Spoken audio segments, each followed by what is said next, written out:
Let's do a linear word problem.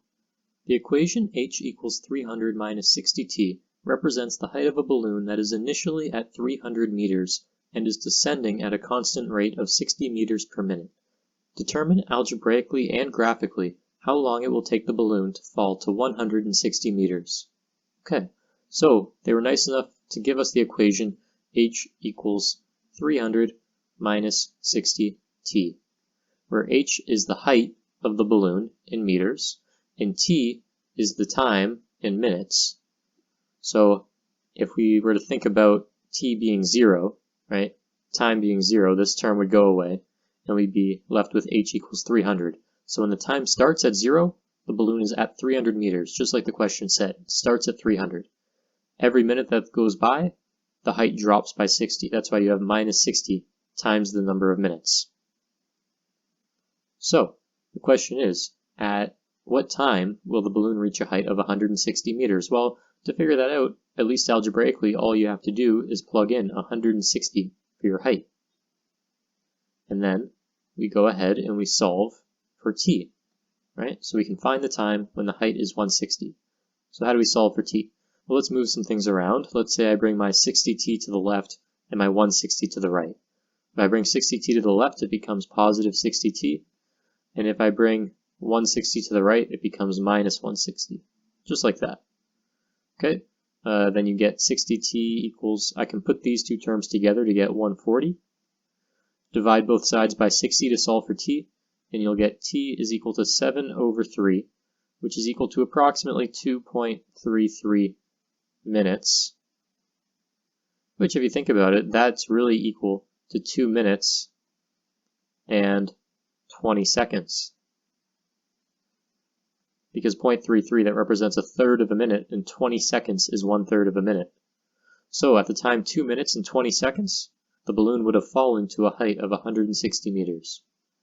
Now that's solving the question algebraically. They also asked us to solve the question graphically. So let's graph what's going on here. So you have your t-axis and your h-axis. Usually it's x and y, but in this case we're using t and h because that's what's given in the equation. So we always do that. We know the height of the balloon starts at 300, and it's a linear equation. It starts to drop, and then at a certain time, it's going to hit the ground down here.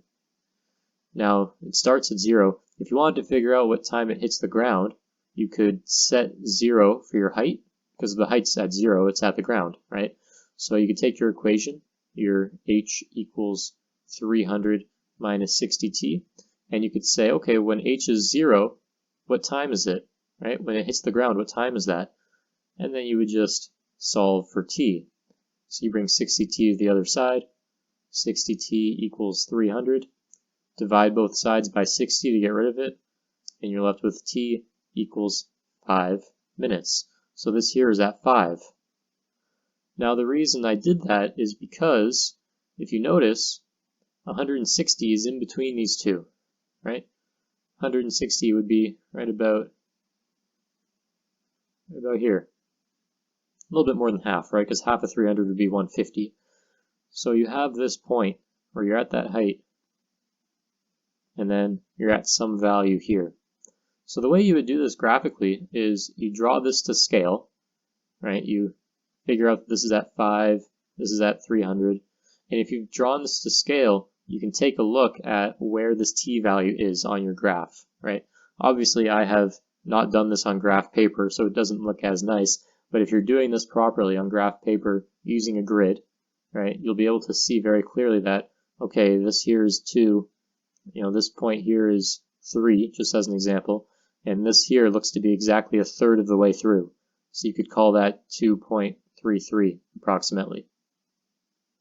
So that's how you would solve this graphically. You would graph it to scale on your grid paper and then determine what t value, or typically your x value, you have at that point for 160.